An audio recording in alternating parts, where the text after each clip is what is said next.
Y tenemos a alguien que afortunadamente siempre nos contesta el teléfono porque es uno de los historiadores el historiador que más placer nos da escuchar y está haciendo un altísimo trabajo, tanto académicamente como en redes para difundir a la historia. Y en este caso, obviamente, nos vamos a posicionar en el inicio y la conclusión de la última dictadura genocida. Él es Jorge Núñez. Bienvenido a Demencia Temporal una vez más. ¿Cómo estás? Hola, ¿cómo andan? Muchas gracias por la invitación. Un placer ¿Cómo- siempre. Bien, bien, Jorge. La verdad que curiosos, amén de un día que históricamente quizá mucho lo hemos visto en el colegio, en la facultad, nunca dejamos de aprender del mismo, nunca dejamos de encontrar nuevos horrores o, por qué no, esperanzas en torno al mismo con las generaciones que vienen. Yo voy a ir al grano porque vos haces algo en tu Instagram puntualmente, que es la difusión de archivos, de textos, de diarios del pasado, comparándolos con Sí, el presente. sí. Y Me citas... copa, lo estoy siguiendo ahora desde la última vez que hablamos. Está muy ¡Epa! bueno. Bueno, muchas gracias. Muchas gracias. Es, Hay algunos exámenes que tomamos casi diariamente que también pueden participar. Está bueno. Preguntitas, trivias, como se dice. hay altas trivias, hay altísimas trivias de todo tipo. Obviamente que hoy todo nos lleva al 24. Y citaste un par de imágenes, de diarios, de gráficos de aquellos años. Y la palabra normalidad aparece de manera abrumadora. ¿Qué sucedía? ¿Qué ocurría con la palabra normalidad en marzo del 76, Jorge? Total normalidad, ¿no? Total normalidad. Es Clarín. el título de Clarín, Sí. creo que del 25 de marzo, o sea, Sí. la del 24 es nuevo gobierno porque el golpe fue en la madrugada del 24 de marzo, ¿no? Un golpe, por supuesto, absolutamente anunciado.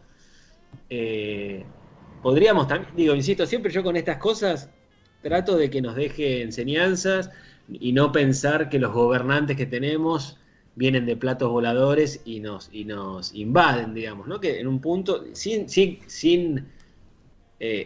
a ver, hay responsabilidades diferentes, por supuesto, en todas estas cosas, pero digo, a lo que quiero ir es que claramente un sector de la sociedad argentina, claramente sectores de los medios, claramente sectores del empresariado, claramente sectores de la jerarquía de la Iglesia Católica apoyaron ese golpe militar, digamos, Sí. ¿no? El sexto de la historia argentina y el más cruento a nivel, no me gusta decir la palabra oscuro Mm, porque tiene una connotación siempre, ¿no? Siempre recuerdo ese video de Mohamed Ali que dice, bueno, ¿por qué todo lo malo es negro y por qué todo lo bueno es blanco, digamos, ¿no? total, Por total. eso, por eso trato de no usar la palabra oscuro.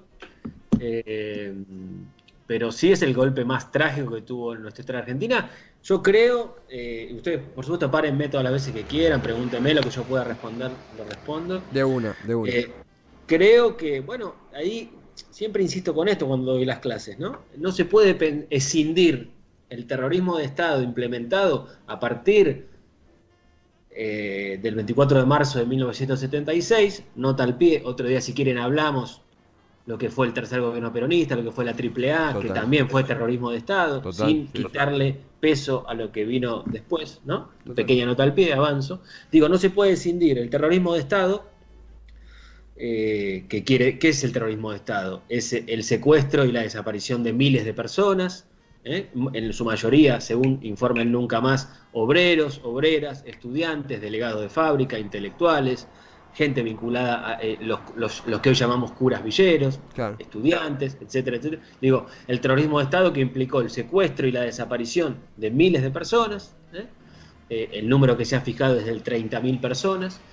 Eh, Ustedes saben, ¿no? El establecimiento de más de 500 centros clandestinos de detención o campos de concentración a lo largo de todo el territorio argentino. Y sí, Ujú. digo, todo esto fue planificado previamente, por supuesto. No es que el 24 de marzo los militares se levantaron y dijeron, ¿y qué hacemos? No, no, por supuesto, si uno analiza la historia, ve que hay toda una planificación previa en el Sí. cual el territorio argentino se divide en áreas, en subáreas, se establecen dónde van a estar los centros clandestinos de detención, se establece la dinámica del secuestro y la desaparición de personas. Digo, ¿por qué? Porque, por ejemplo, en Chile, que había una dictadura desde el año 73, había sido muy escandaloso a nivel internacional porque Pinochet fusilaba a la gente en el Estadio Nacional de Sí, Chile, digamos, ¿no? sí. Por ende, eh, internacionalmente Pinochet era medio impresentable, con lo cual la dictadura argentina aprende de esa experiencia y dice, no, nosotros no podemos repetir eso. De allí aparece la estrategia de la desaparición de personas, digamos, ¿no? Es decir, es muy interesante, hay una entrevista allí que le hacen a Videla, un periodista muy valiente, que le pregunta por los desaparecidos, y Videla le dice, bueno, el desaparecido no está, le dice, ¿no? Sí. Es una incógnita, no está ni muerto ni vivo, está desaparecido, digamos. Entonces, bueno, todo eso, imagínense, dio pie a cosas muy espantosas, ¿no?, que produjo nuestra propia sociedad, de decir, los desaparecidos están en Europa, yo los vi, viven afuera, se fueron. Bueno, algo habrán hecho. Bueno, por supuesto, algo habrán hecho, en algo andarían, por algo será. Son también, otro día si quieren lo hablamos, supongo que son como barreras que la propia sociedad argentina se iba construyendo. Yo siempre me pregunto eso, ¿no?, cuando doy las clases. Supongamos que Esteban trabajaba en una fábrica y un compañero o una compañera de él de repente un día no va más. Entonces, bueno, Esteban le preguntará un día, ¿y Laurita está enferma? No sé. Y así, ¿no? Y entonces digo, ¿y Esteban qué haría en ese contexto, digamos? ¿No? Porque, digamos, ¿a dónde iría a preguntar Esteban por su amiga Laurita? ¿A dónde? ¿A la policía? ¿A la iglesia? Es el mismo Estado el que ejerce justamente ese horror, es ejercido por el propio Estado que debería, no en una... Justamente, ¿no?, jugando un poco con la palabra inicial, en una normalidad, velar por nosotros. ¿Qué hacemos cuando es el Estado el que ejecuta eso? Y claro, no lo diga, o sea, esa es la función del Estado, velar por la vida de sus ciudadanos y sus ciudadanas, digamos. Entonces, por eso es importante remarcar. Entonces decía, no se puede escindir el terrorismo de Estado con toda esta mecánica. Sabemos que nuestros militares, los militares argentinos fueron entrenados por los norteamericanos, por los franceses, en técnicas de contrainsurgencia, etc. Y por el otro lado, el neoliberalismo económico. No se pueden escindir las dos caras de la misma moneda, digamos, ¿no? No es que, digamos, los militares se volvieron locos o ejercieron ese terrorismo porque sí. No, si vos querés implementar un nuevo modelo económico, en esa época, lo que tenías que hacer era barrer, tenías que eliminar a todos los sectores que se eliminar físicamente, digo, ¿no?, literalmente eliminar a todos los sectores que se oponían a la implementación de ese modelo económico, digamos, ¿no? Un modelo económico que rapidísimamente podríamos definir como un modelo económico desindustrializador. Si hasta el año 75-76 la Argentina era un país medianamente industrializado, con sindicatos fuertes, con una economía relativamente que protegía la industria nacional, etcétera. Bueno, a partir del 2 de abril del 76, que es cuando Martínez Dios presenta su plan económico, José Alfredo Martínez Dios, nieto del fundador de la Sociedad Rural Argentina, digamos. Dicho sea de paso, sí, el pabellón en el que estoy trabajando en la rural lleva su nombre. Bueno, lo tengo que ver todos los días. Bueno. Es interesante. Después, si hay tiempo, quiero decir algo vinculado con los 90, ¿no? Porque por trabajos míos que estoy haciendo, estoy mirando muchos diarios de los 90, en la época menemista, y me asombra mucho esta cosa, Martínez Dios en la televisión dando reportajes, digamos, ¿no? Sí. O sea, Videla, digamos, o sea, esto, ustedes que son más chicos, tal vez crecieron con el kirchnerismo y con los juicios a los militares y con cierto descrédito de las Fuerzas Armadas, digamos, ¿no? Pero en los 90s, digamos, después de los indultos de Menem, etcétera, esto pasaba, digamos, ¿no? O sea, y nosotros con Tevi, que somos más chicos, nos cuesta entender un poco, pero... Bueno, digamos, ¿no?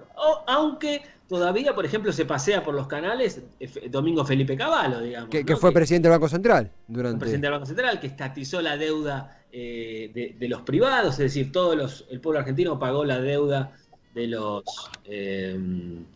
acreedores privados. Los privados, etcétera, claro. Y hoy sigue dando cátedras, etcétera, de cómo manejar la economía. Pero bueno, sin irme por las ramas, que es una tendencia mía, remarco. Terrorismo de Estado, todo lo que ya sabemos. Neoliberalismo económico, la implementación de un modelo económico neoliberal. Por eso no se pueden escindir Videla, que es ustedes saben que el golpe lo dan las tres Fuerzas Armadas, Ejército, Marina y Aire. Y eligen, es una junta militar, Videla, Macera de Agosti, es la primera, y eligen a un presidente de facto, por supuesto. Ese presidente de facto va a ser Jorge Rafael Videla, que era el general en jefe del ejército, y que Videla va a estar un quinquenio, ¿sí? 5 años, desde el 76 hasta 1981. Videla, Martínez de Oz. Los dos llegan juntos y se van juntos del gobierno, digamos, ¿no? Y Jorge, Sí, en este justamente celebro muchísimo esta composición, esta triada político, civil, empresarial y económica que vos describías, porque es imprescindible para comprender cómo agentes que hoy circulan, nombrabas a Cavallo, mismo en los 90 era muy común ver hay reportajes con Macera, no recuerdo, pero sí vi el archivo, los indultos, y también, por ejemplo, el Fondo Monetario Internacional, que vos mismo lo compartías hoy, aparece junto con Videla, acordó un crédito con el Fondo Monetario Internacional, y es un nombre que hoy lo tenemos en los diarios de nuevo. digo, asume Videla y el FMI da el préstamo a los 2 días. Digo, es algo que puse ahí medio allí en broma, ¿no? No será se nota mucho, ¿no? Como es esa frase que circula.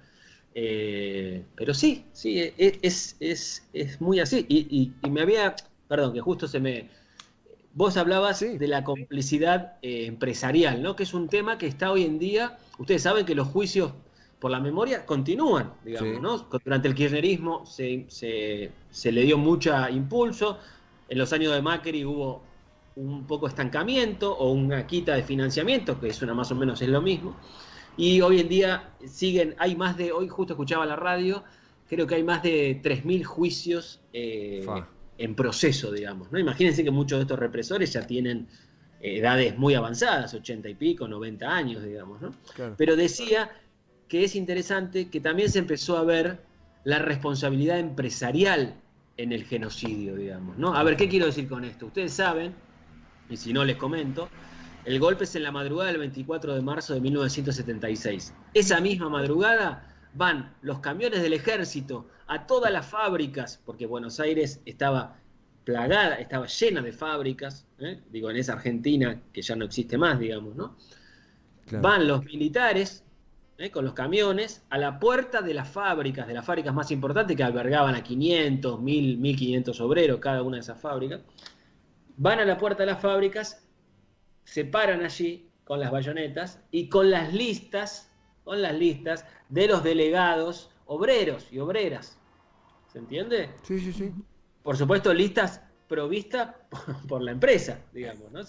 Por las gerencias de recursos humanos de cada una de esas empresas. Bungibón, Grafa, etcétera, estoy pensando. Ledesma, ¿no? El caso Ledesma, oye. Ledesma, Jujuy, ahí fue lo que llamó el apagón de Ledesma, que digamos, cortaron la luz en todo el pueblo y secuestraron a los delegados y a las delegadas obreros. Digo, es interesante esto, digamos, ¿no? Mercedes-Benz, o sea, también se ha empezado a poner sobre la mesa la necesidad de juzgar a los responsables económicos, como se dice, digamos, ¿no? ¿Se entiende? Sí. Porque los responsables militares, bueno, Alfonsín los juzgó, a las juntas, después por distintas presiones tuvo que ceder con las leyes de obediencia debida, punto final, muchos escaparon de las garras de la justicia, como se dice. Pero digo, hubo algunos casos, estoy pensando ahora en voz alta, algunos capellanes de la iglesia, Von Berni, que estoy pensando, creo que no me acuerdo qué cargo tenía, pero que asistía a las sesiones de tortura y le decía, bueno, si vos le das información a los militares te vas a ir al cielo y todas estas cosas, digo, ¿no? O sea, por supuesto que hubo una complicidad importante de sectores como insisto, de los medios, de los grandes grupos económicos, de la Iglesia Católica. Y Jorge, sí. Que adhiero a esto, o justo hoy lo mencionaba nuestro compañero Patorren, ya fue en el programa anterior, esto de la complicidad empresarial, la idea de desmembrar el aparato sindical. Veía justo antes de entrar al aire en Wikipedia, ¿no? Un poquito para irme informando de manera, no por citar Wikipedia, pero es una manera muy gráfica de ver toda la gente y las historias detrás de la gente que desapareció, ni hablar en las páginas de los derechos humanos específicas de madres y abuelas, y la cantidad de delegados, historias terribles que hay, de cómo fueron arrebatados de su trabajo, llegando, siendo un caso personal, pero es imposible no hacerlo. Mi abuelo laboraba en Telefónica, Luis Darío Planeta, compañero de él, intelectual del barrio, como quien dice, y en la puerta, a 2 cuadras del laburo, en la puerta de un bailable, el auto abierto, y él desapareció y no volvió más a mano de los milicos.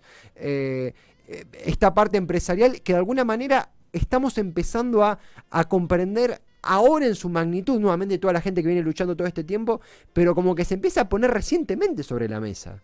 Sí, lleva un tiempito, pero es verdad, es interesante. Y vos te remarco una cosita, en muchos casos te secuestraban. Esto, digo, basta mirar el informe del Nunca Más, ¿no? Ustedes saben, publicado, fue elaborado por la CONADEP, la Comisión Nacional sobre la Desaparición de Personas, que en el año 84 empezó a recabar información sobre todo lo que pasaba. Digo, es un libro durísimo, porque son los testimonios de las personas que sobrevivieron a los campos de concentración, pero creo que sería de lectura ineludible, digamos, ¿no? Y por supuesto insospechado de cualquier montonerismo o guerrillerismo, ¿no? El Nunca Más, ¿no? Creado por intelectuales vinculados al alfonsinismo, que recaudó información. Lo que digo es, en muchos casos fueron secuestrados de sus lugares de trabajo, los delegados, las delegadas, o digamos, trabajadores y trabajadoras, y en otros casos, ustedes saben, que iban a tu casa, Sí. ¿no? Que iban a tu casa, Sí. la llamada la patota, digamos, ¿no? Por supuesto en connivencia con la Policía Federal o las policías provinciales que le daban zona liberada, como se dice. Entonces iba una patota del ejército, de la ESMA, por ejemplo, que fue el mayor campo de concentración de la Argentina, la Escuela de Mecánica de la Armada, hoy Museo de la Memoria. Sí. Iban allí, entonces, por ejemplo, te secuestraban a vos. Por supuesto, en la mayoría de las ocasiones se robaban todo, digamos, ¿no? Dicen, hay testimonios que se robaban hasta los enchufes, digamos, ¿no?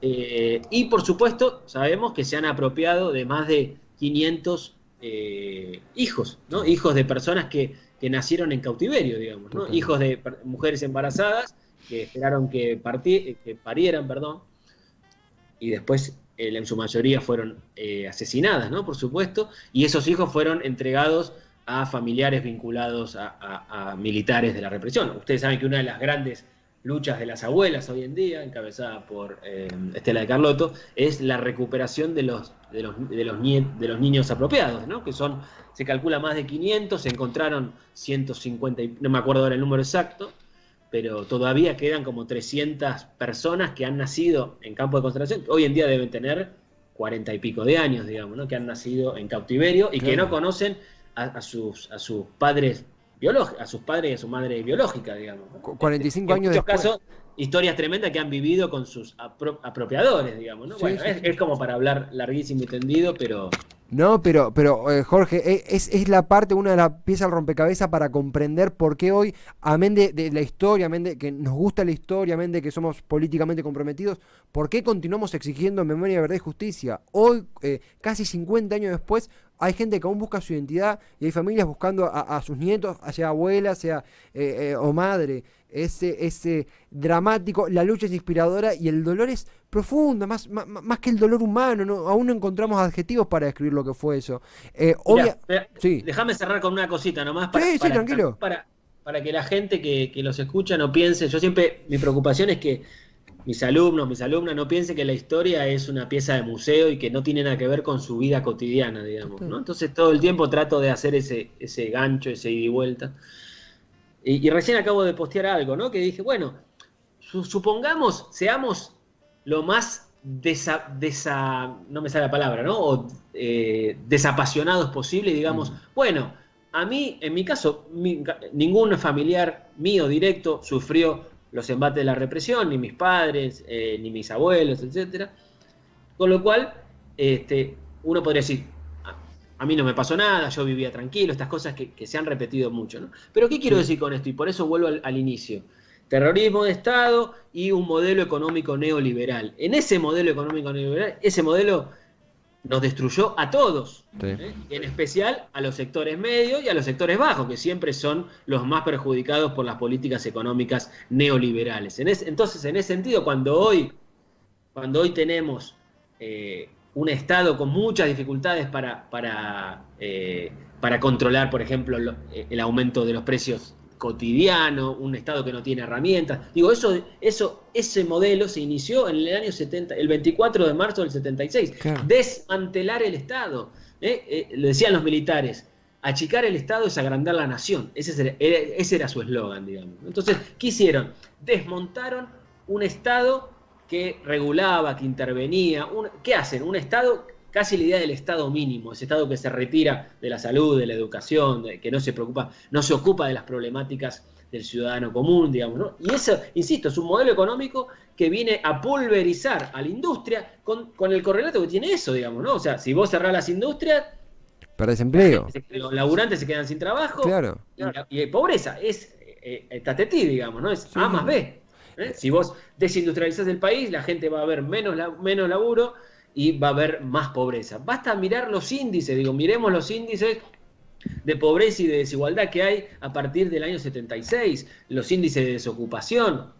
Veamos quiénes fueron los grandes triunfadores de ese modelo. El campo, esta abstracción, Claro. la cual hace unos años mucha gente salió a cacerolear por el campo, digamos, ¿no? Por la sociedad rural argentina, que bueno, qué sé yo. Yo prefiero cacerolear por un chacarero, no por la sociedad rural argentina, pero bueno. Totalmente. Y las finanzas, los bancos. Claro. Desde el año 76 para acá, con gobiernos que hemos tenido de distintos signos, nunca perdieron. El campo y los bancos. Esos fueron los grandes ganadores de este modelo económico, del cual todavía no podemos salir.